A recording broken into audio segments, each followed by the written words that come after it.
My boss looked me dead in the eyes and said I'd never be promoted in this company. He had no idea the CEO had been texting me for 3 weeks about taking his job. Posted to r/true off my chest. I have debated whether to post this for about 2 months. Every time I sat down to write it, I got about halfway through and then stopped. Not because it was painful to tell, but because I kept feeling like it was too neat, too satisfying. Like something that does not actually happen to real people in real workplaces. The way life is not supposed to deliver the kind of ending that makes you feel like someone upstairs was paying attention and decided, for once, to intervene. But it did happen. I was there. I have the texts and the emails and the signed offer letter to prove it.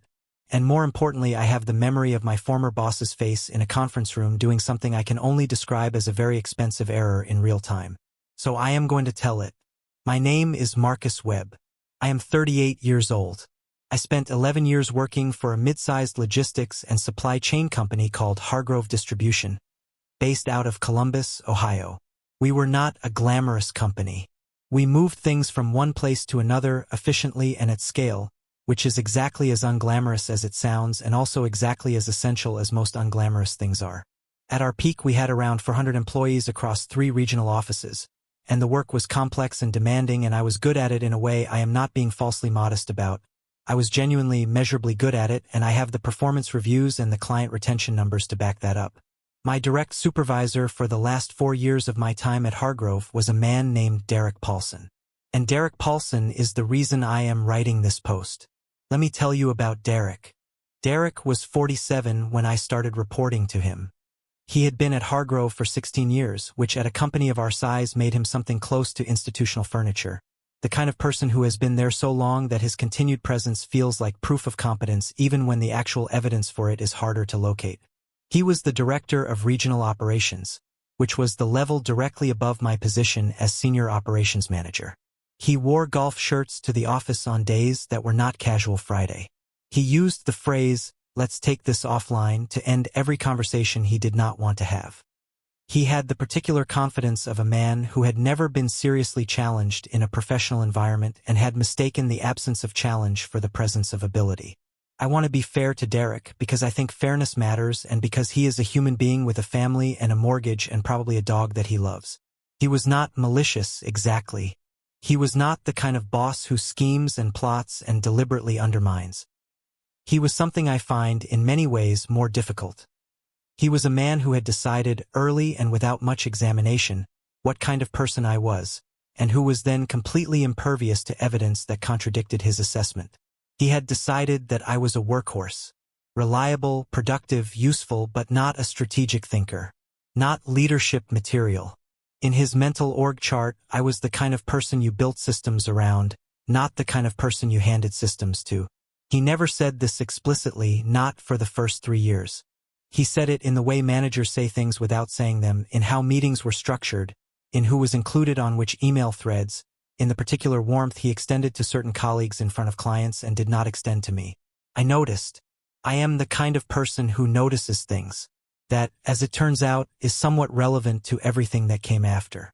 I should tell you who I actually was at Hargrove, separate from Derek's version of me.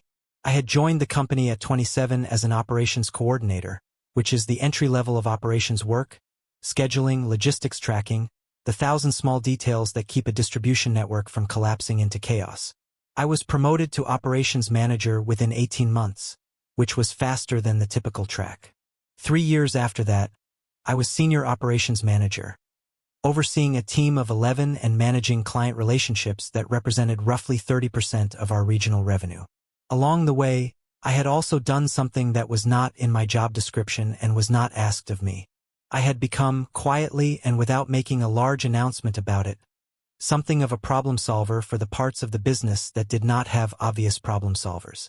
When our inventory tracking software was generating errors that no one could diagnose, I spent 3 weeks studying the system on evenings and weekends, identified the integration failure, and presented a solution to the IT director that saved the company an estimated $200,000 in contractor fees and a system overhaul.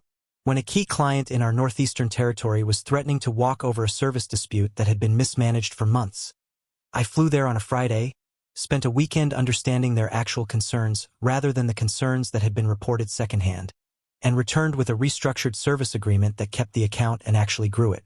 I did these things not to impress anyone or to build a case for promotion. I did them because I cannot see a problem without wanting to solve it. It is how I am wired. My wife, Nadia, says it is both my best quality and the reason I sometimes do not sleep well, and she is right on both counts. The CEO of Hargrove, a man named Thomas Calloway, was aware of both of those situations I just described. I know this because he sent me a brief email after each one. Not gushing, not overly warm, just a short note that said something along the lines of, "Good work on this, it did not go unnoticed." I filed those emails away and appreciated them and did not read too much into them, because I have learned that executives send those notes sometimes and it does not always mean anything beyond courtesy. I was wrong about that, as it turned out, but I get ahead of myself. The conversation that started all of this happened on a Tuesday morning in March 14 months ago. I had requested a one-on-one with Derek, which I did periodically because I believed in direct communication and because I had specific things I wanted to discuss. I had recently learned that a director-level position was being created in the Central Region, a newly structured role that would oversee expanded operations across 4 states. It was the kind of role I had been moving toward for years, both in terms of my actual responsibilities and in terms of where I wanted my career to go. I had worked across 3 of the 4 states the role would cover. I had relationships with the key clients in that territory. I was, by any reasonable metric, a strong internal candidate. I walked into Derek's office at 9 that morning with a folder containing a brief document I had prepared. A one-pager outlining my relevant experience, the specific results I could point to, and a forward-looking summary of what I would prioritize in the first 90 days in the role. I had spent a Sunday afternoon putting it together. It was good. I knew it was good. Derek listened to me for about 6 minutes. He had the particular quality of listening that is actually just waiting. His eyes were present, but something behind them was already forming the response before I had finished making the case. When I was done, he leaned back in his chair and he looked at me with an expression I can only describe as sympathetic in the way that is actually the opposite of sympathetic, and he said, "Marcus, I'm going to be straight with you because I think you deserve that. I have learned, in nearly 4 decades of life, that nothing good has ever followed that particular sentence." He said that he did not see me as a director-level candidate at this stage in my development. He said that while my operational skills were strong, he gave me that, and I noted that he gave it in a tone that made it sound like damning with faint praise.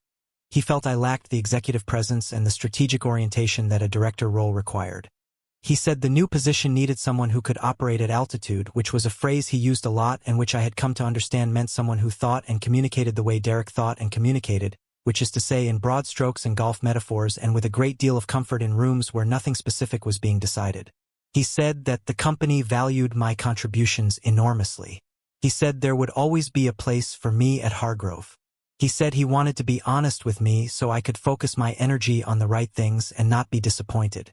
And then he said, and I want to be precise here because I have replayed this sentence a great many times, "Honestly, Marcus, I just don't think this is the track you're on. I don't see a director path for you here. I want you to hear that from me directly, so you're not blindsided down the road." He said this, to my face, in his office, while I held a one-pager that I had spent a Sunday building because I believed it might matter. I thanked him for his honesty. I took my folder. I walked back to my desk. I sat down, opened my laptop, and stared at the screen for about 4 minutes without actually seeing anything on it. And then Thomas Calloway texted me. I should clarify the timeline here because I want to be accurate and I know it sounds almost comedic in its precision. Thomas Calloway had gotten my personal cell number. I had shared it with his assistant the previous year in the context of the Northeastern client situation, in case he needed to reach me while I was traveling. He had never used it directly.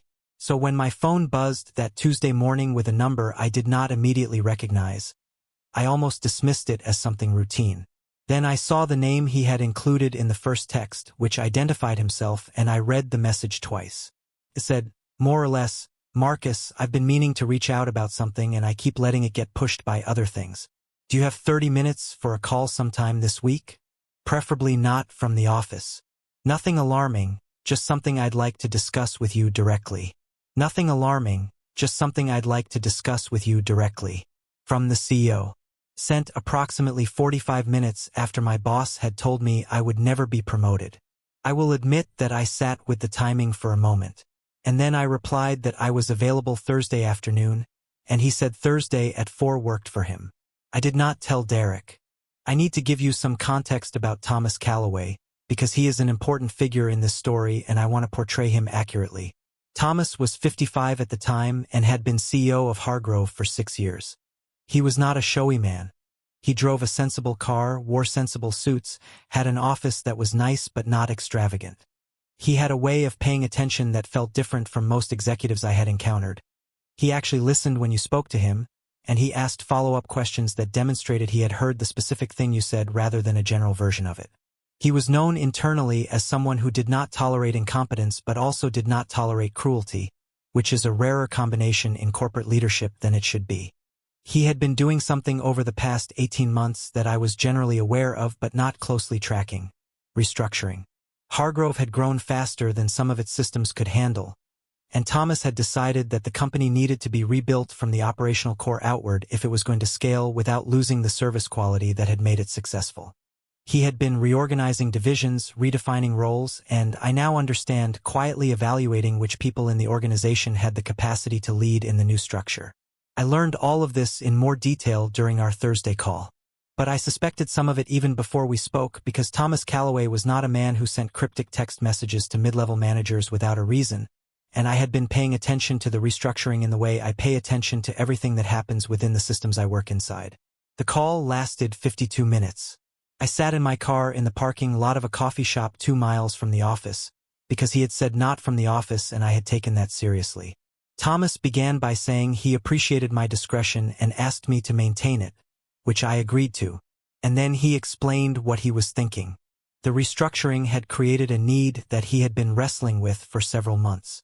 He was creating a new role, Vice President of Operations Strategy, that would sit 2 levels above Senior Operations Manager and report directly to him. The person in this role would be responsible for redesigning Hargrove's operational infrastructure across all 3 regions, integrating new technology systems, and building the team that would carry the company through its next growth phase. It was, he said without particular drama, one of the most important roles he intended to create, because the future of the company depended on getting the operational foundation right.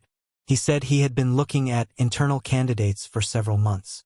He said that what he needed was someone who understood the actual operational reality of the business, not just at a strategic altitude, which he said with a slight dryness that I would later understand was not accidental, but at the granular level, someone who had done the work and still remembered how it worked from the inside. He said that combination was rarer than he expected when he started looking. He said my name had come up in his review of performance data and project outcomes going back 3 years. He said the inventory system resolution and the Northeastern account situation had both been flagged internally at the time and that he had been paying attention to the pattern since then.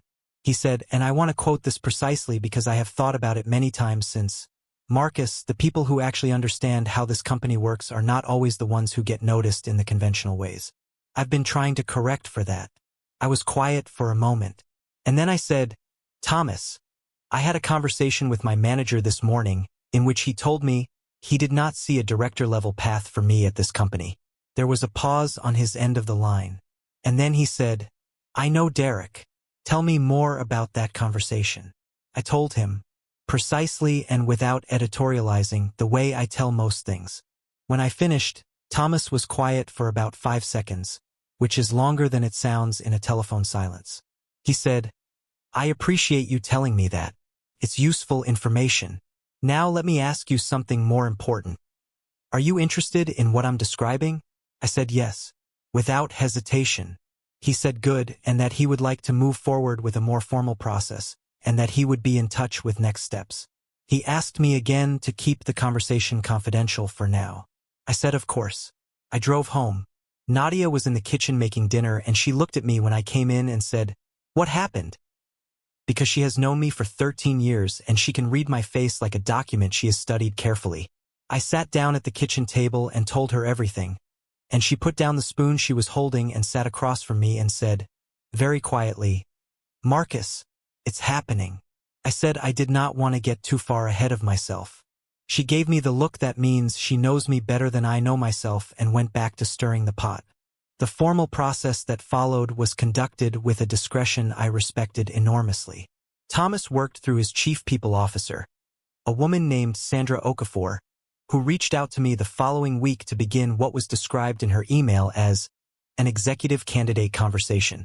Sandra was sharp and direct and clearly very good at her work.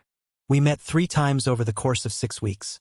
Once in a downtown hotel conference room that Thomas's office had reserved, once at an off-site location where I met with 2 members of the board, and once in Thomas's own home office on a Saturday morning, which he said he preferred for conversations he wanted to have without the ambient pressure of the corporate environment. During that Saturday meeting, Thomas and I talked for 3 hours.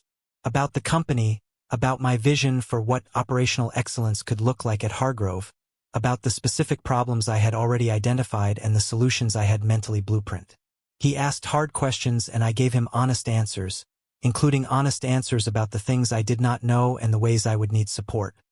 He pushed back on several of my ideas in ways that were incisive rather than dismissive, and I pushed back on some of his, and at the end of 3 hours I felt something I rarely feel in professional settings. Like I had been in a genuinely equal conversation with someone whose respect I had to earn and had earned. He offered me the role at the end of that meeting. Not formally, the formal offer came through Sandra the following week with a package that included a title, a salary that was significantly above anything I had been making at the senior manager level, an equity component, and a reporting structure that put me 2 seats from the CEO's left at any leadership table. But in that Saturday morning conversation, Thomas looked at me across his desk and said, "I'd like this to be you. I think it should be you. Would you be willing to move forward?" I said yes. I drove home and sat in my car in the driveway for about 10 minutes before going inside. Nadia brought me a glass of water and sat beside me and did not say anything for a while, which is one of the things I love most about her. The formal offer was extended and accepted in early May. My start date in the new role was set for the 1st of June, which gave me approximately 3 weeks of overlap during which I would be working at Hargrove in my old capacity, wrapping up my existing responsibilities, while the internal announcement was being prepared. And now I need to tell you about the week before the announcement. I want to be measured about this because I am not a person who enjoys other people's discomfort, even the discomfort of people who have not been fair to me. But I also believe in telling the truth of a story completely, so here is the complete truth. The week before the announcement, Derek called me into his office for what he described as a team planning meeting. It was a routine check-in about Q3 projections and resource allocation, the kind of meeting we had monthly, nothing remarkable about the agenda. There were 4 people in the room besides Derek, 2 other senior managers, our operations analyst, and me. About 20 minutes into the meeting, the conversation turned to the new VP of Operations Strategy role that had been announced internally in the previous month as an upcoming position. The announcement had noted the role without naming the person filling it, as Thomas had planned to make the personnel announcement separately and with appropriate fanfare. Derek, apparently unaware that the fanfare was coming in 72 hours, offered his analysis of who he thought should fill the role. He named 2 people. Neither of them was me.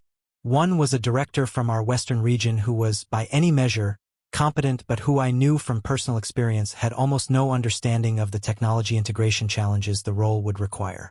The other was an external candidate Derek said he had heard was being considered, whose name I did not recognize. He then said, "And I am aware that this part requires some suspension of disbelief, but I promise it happened exactly as I am describing." He then said, "Honestly, for a role like this, you need someone who can operate at 30,000 feet. Someone who thinks big picture. That's not a slight on anyone in this room. Some people are builders, some people are visionaries, and you need both." He looked around the table when he said this, and his eyes passed over me without pausing. I held very still. Our operations analyst, a young woman named Priya Mehta who knew something was coming because she had been included in some of the logistical preparations, looked very carefully at the table in front of her. I said nothing. I smiled and nodded and took notes and contributed appropriate comments to the rest of the meeting. And when it was over, I gathered my things and went back to my desk and sent Sandra Okafor a text that said, "Thursday is going to be interesting." She replied with a single word, "Indeed." The announcement was made on a Thursday morning. Thomas sent a company-wide email at 9 a.m. that introduced the VP of Operations Strategy role, explained the strategic rationale for creating it, and named me as the person who would be filling it effective June 1st. The email was detailed and warm and included a paragraph about my work on the inventory system and the Northeastern account and several other projects he had apparently been tracking more closely than I knew. It described the role as central to the company's next chapter and expressed his confidence in my ability to lead it. I was sitting at my desk when it went out. I had my email open. I watched the replies begin to come in, first from people I knew well, then from people across the company, then from the regional offices. Within 20 minutes, my inbox had more messages in it than it typically received in a week. Derek's office was 40 feet from my desk, 40 feet with a glass wall. I did not look up for the first several minutes because I was responding to messages and also because I was giving him the privacy to process what he was reading in whatever way he needed to process it. But eventually, inevitably, I looked up. He was standing at his glass wall looking at me. Not with anger. I want to be precise about this because anger would have been its own kind of thing, easier in some ways to categorize. He was looking at me with an expression I had to study for a moment before I recognized it. It was recalibration. It was the expression of a man who had been maintaining a very confident internal map of something and had just discovered the map was wrong, and who was trying very quickly to reconcile the map with the territory. He came to my desk about 20 minutes later. He extended his hand. He said congratulations. He said it was well deserved. He said he was sure I would do great things in the role. I shook his hand. I thanked him. I said I had learned a lot during our time working together, which was true in more ways than he understood. I let him have the grace of it. It was the right thing to do, and also, I will be honest, it was deeply satisfying in a way that only graciousness from a position of security can be satisfying. I did not need to say anything else. The email had said it. Thomas Calloway had said it. There was nothing left for me to add. My last day in my old role was a Friday in late May. I took my team to lunch. There were 11 of them, and I had worked with several of them for years, and saying goodbye to them was harder than I expected. Not goodbye entirely since I was staying at the company, but goodbye to the particular daily intimacy of leading that team. I gave a short speech that I had not written down in advance because I wanted it to be honest rather than polished, and I told them what I actually thought about each of them, which took longer than I intended and made 2 of them cry, which I did not intend but which I count as one of the better things I managed at Hargrove. Priya Mehta, the operations analyst who had been so careful about looking at the table during Derek's meeting, pulled me aside after lunch and said, "I knew, when you walked into that meeting and he said what he said and you didn't react, I knew. And I want you to know I'm really, really glad." I told her she was going to be exceptional. I meant it. I put in a word with Sandra about her before I changed offices. I have been in the VP role for 8 months now. The work is everything I hoped it would be and harder than I expected in the specific ways that good work is always harder than you expect. Not because it is beyond you, but because the gap between where you are and where you want to be is always more visible from up close. I am building a team. I am redesigning systems. I am in meetings with Thomas 2 or 3 times a week, and they are still 8 months in, the kind of meetings where I leave having thought harder than I went in. That is a gift I do not take for granted. Derek left Hargrove 6 months after I was announced in the role. I do not know the specifics of what happened, and it is not my story to tell, but I will say that the restructuring Thomas had been conducting created a set of criteria for leadership roles at the director level and above that were considerably more rigorous than what had previously existed, and that Derek did not transition into the new structure. He is, I believe, working at another company now in a similar role. I genuinely wish him the best. I mean that Nadia and I went on a trip to Portugal in October with some of the earnings from the new compensation. We had been talking about Portugal for 7 years and kept finding reasons to wait. We stopped waiting.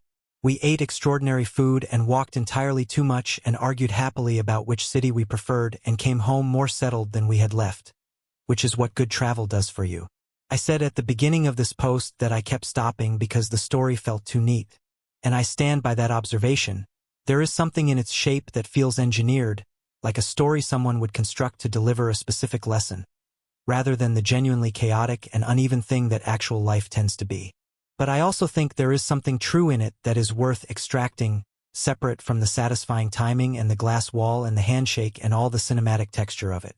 The true thing is this: I spent 11 years doing work I believed in a way I believed in, without modifying myself to fit someone else's understanding of what I should look like or how I should present or what altitude I was capable of operating at. I was visible to the people who were paying the right kind of attention. I was invisible to the people who were not. And the story turned on which of those people had the most power in my professional life at a specific moment. Could have turned out differently. I am aware of that. Thomas Callaway could have been a different kind of CEO, one who never thought to look at performance data and project outcomes, one who relied entirely on his directors' assessments of their own people. Derek's version of me could have been the only version that ever reached anyone who mattered. I could still be sitting at that desk with my one-pager in a folder, trying to figure out a different angle. The lesson I take from it is not just keep working hard and the universe will sort it out. Because the universe is not obligated to sort anything out, and I think that framing is genuinely harmful to people who are working just as hard as I was inside systems that are less just than mine turned out to be. The lesson I take is more specific. Document your work in detail, in ways that create a trail that outlasts any single person's opinion of you. Build relationships deliberately, not transactionally. Thomas Callaway noticed me because I had solved real problems for real people who talked about it afterward. Stay in the room. Stay in the room when it is uncomfortable and when someone's assessment of you makes you want to either fight or disappear. Stay and keep doing the work and be prepared, because the moment that changes things can come from a direction you are not watching. Mine came as a text message, 45 minutes after someone told me the door was closed. The door was not closed. It was just that the person telling me about it did not have a key. Update posted 4 months after the original post. I debated this update for a while because the original post felt complete. But enough of you reached out, in comments and in messages, that I want to close a few threads that I left open and add something that happened recently that I think belongs to the story. First, the practical updates. The VP role. Still going well, genuinely. We are 8 months into a 12-month operational redesign, and we are ahead of schedule on 3 of the 5 work streams, which in a project of this complexity is not something I take for granted. The team I have built is the best professional environment I have ever worked in, which I say not to be self-congratulatory, but because I think it says something about what happens when you build a team with intention rather than convenience. I hired Priya Mehta away from her old role to join my team in February. She has already made herself indispensable in the way I knew she would. Thomas and I had our 6-month check-in last month, and he told me, in his direct and unfussy way, that the role had met his expectations, which from Thomas Callaway is high praise. I told him the same. We are building something I believe in, and that is not a small thing. Now, the thing I wanted to add, which happened 3 weeks ago and which I think belongs in this story. I ran into Derek Paulson at an industry conference in Cincinnati. It was not planned, and I will be honest that I did not know he would be there. If I had known, I would have been more prepared for the moment, though perhaps the unpreparedness was what made what followed what it was. He was at a networking reception on the first evening. I saw him from across the room before he saw me. He looked well, the same golf shirt energy, the same posture, a drink in hand. He was talking to someone I did not recognize. I made the decision, in the brief moment I had to make it, to go over rather than avoid. He saw me before I reached him. Something moved across his face. Not the recalibration expression from the conference room, but something quieter and harder to name. He excused himself from the person he was talking to, and we shook hands and exchanged the kind of brief pleasantries that people exchange when they have a shared history that is sitting between them but that neither of them has named. And then Derek did something I did not expect. He said, "Can I have 5 minutes?" We found a quieter corner of the reception room. He held his drink in both hands, which is what people do when they need something to hold. And he said, without a great deal of preamble, "I owe you an apology, Marcus. I think I had you figured wrong for a long time, and I think I communicated that to you in ways that weren't fair. The conversation we had in March of last year. I've thought about that a few times. I don't think I was seeing you clearly." I let him finish. He looked like it cost him something to say it, and I think it did, and I think it was worth saying. I told him I appreciated it. I told him that his assessment of me had been frustrating at the time, but that it had also, in a roundabout way, contributed to the clarity I needed about where I wanted to go, and that the story had turned out well enough that I had a hard time holding a grudge about it. I told him I hoped his new position was going well. He said it was. He said the company was smaller than Hargrove and the role was less senior, but that there was something freeing about a smaller environment and that he thought it was the right fit for now. We talked for about 12 minutes total. When we shook hands again at the end, It was different from any of the previous handshakes. It was the handshake of two people who have seen each other clearly, finally, and made their peace with what they saw. I walked back into the reception and got myself a drink and stood by the window looking out at the Cincinnati skyline and thought about the particular strangeness of the way things resolve over time. The story I expected to have with Derek, the satisfying story, the one I started writing in my head in March of last year when I read Thomas's text. That story did not have a 5-minute conversation in a hotel reception as its ending. That story ended in a glass-walled office with an extended hand and a 2-word congratulations.